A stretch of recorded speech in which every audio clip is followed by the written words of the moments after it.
spread of the virus. The president's trip tonight to Walter Reed Military Medical Center comes after he spent the day isolating on the second floor of the White House with the First Lady, suffering from what aides describe only as mild symptoms of COVID-19. Late today, the president released this video. I want to thank everybody for the tremendous support. I'm going to Walter Reed Hospital. I think I'm doing very well, but we're going to make sure that things work out. The First Lady is doing very well. So thank you very much. I appreciate it. I will never forget. In a statement, White House Press Secretary Kayleigh McEnany says, out of an abundance of caution and at the recommendation of his physician and medical experts, the president will be working from the presidential offices at Walter Reed for the next few days.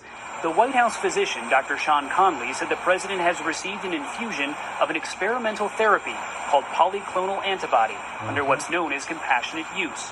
Dr. Conley says the president is fatigued but in good spirits. Earlier in the day, White House Chief of Staff Mark Meadows tried to reassure the public, saying the president was in contact with staff and working.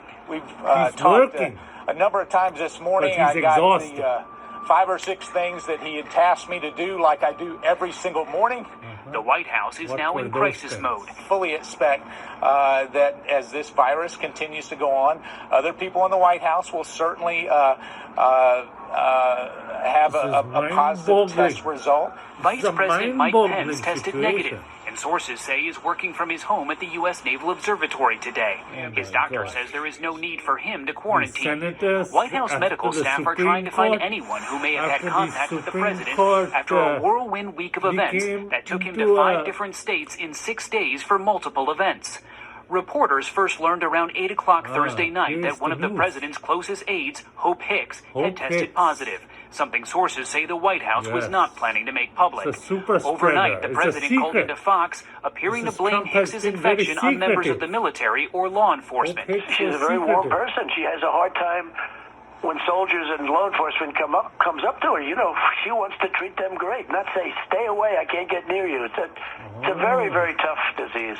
Knowing Hicks was positive, the president was tested at least twice.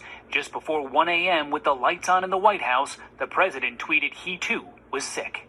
It's unknown how or when the president was infected, but his exposure could stretch back to at least Saturday's Rose Garden event, where he nominated his new Supreme Court justice. Judge Amy Coney Barrett.